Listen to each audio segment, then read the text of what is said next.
আসসালামু আলাইকুম রহমতুল্লাহি ওবারাকাতু। আশা করি সবাই ভালো আছেন, সুস্থ আছেন। তো আজকে যে ভিডিওটা নিয়ে আসলাম এটা হচ্ছে আমরা আরাফাত ময়দানে যে ভুলগুলা করে থাকি। আমরা এখানে আসি হচ্ছে আমাদের গুনাহ মোচন করার জন্য বা আল্লাহর কাছে মাফ চাই যেন আমাদের গুনাহগুলা মাফ করে দেন এর জন্য।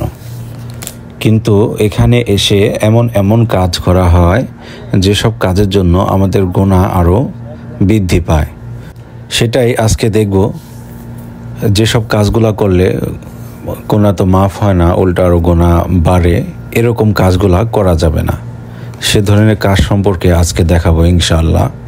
যারা আল্লাহর রহমতে এখানে আসবেন বা আসতে পারবেন তারা অবশ্যই এই ধরনের কাজগুলা করবেন না। এ ধরনের কাজ করলে এটা শিরিক। আর এরকম কোনো সিস্টেম নেই যে এখানে এরকম করতে হবে। আপনাদের যদি চুম্বন করার ইচ্ছা থাকে তাহলে মক্কা ঘরে, কাবা ঘরে যে চুম্বন করেন ওখানে চুম্বন করলে অনেক ফজিলত আছে আলহামদুলিল্লাহ। আল্লাহ যেখানে নিষেধ করেছেন ওই সব জায়গাগুলা এ ধরনের কাজ না করাটাই সবচাইতে উত্তম। ইনশাল্লাহ যারা আসবেন, আল্লাহ যাদেরকে আসার তৌফিক দান করেন, তারা কখনোই এ ধরনের কাজ করবেন না। এখানে ছবি আকারে দেওয়া হয়েছে যে এ ধরনের কাজগুলা করা ঠিক না, কিন্তু দেখেন এখানে তারা খুব মনোযোগ সহকারে লিখতেছেন। আর এরকমভাবে লিখতেছেন যে লিখতে আর কোথাও জায়গাও নেই। আর আরেকটা বিষয় হচ্ছে যার কাছে কলম নেই সে হাত দিয়ে লিখতেছেন, আঙ্গুল দিয়ে। তো আসলে এরকম কোনো নেই যে এখানে যদি আপনি কিছু লেখেন সেটা আপনার আশা বা আল্লাহ কবুল করবেন, এরকম কোনো হাদিস বা কোনো কোরআনে কোনো কিছুই নেই এখানে। তবে আরাফাত ময়দানে যখন আপনি প্রথম প্রবেশ করবেন আল্লাহ আপনার সকল গুনাহ মাফ করে দেবেন। দেখেন এই যে আরেক মুরব্বী, সে এখানকার ধুলা নিয়ে হয়তো বা হাতে ব্যথা, সেখানে মালিশ করলো। এটা আসলে ঠিক না। আমরা যারা বুঝি বা আমাদের যারা আত্মীয় স্বজন আছে যারা আসবে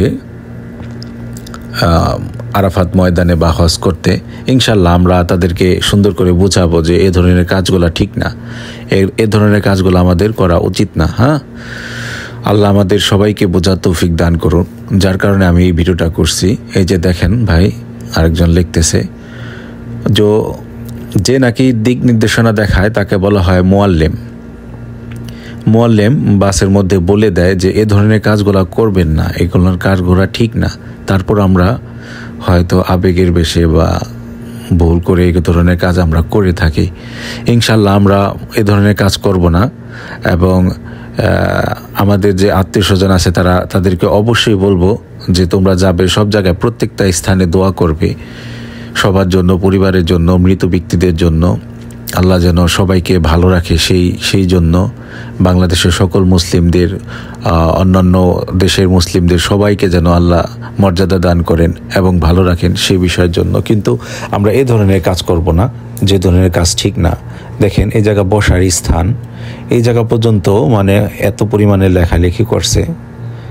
তো এই বিষয়গুলা আসলে আমরা খেয়াল রাখবো এবং সবাই ভালো থাকবো। আসসালামু আলাইকুম ওয়া রাহমাতুল্লাহি ওয়া বারাকাতুহু। সবাই সাবস্ক্রাইব করে দেব এবং অন্যকে দেখার সুযোগ করে দেব ইনশাআল্লাহ।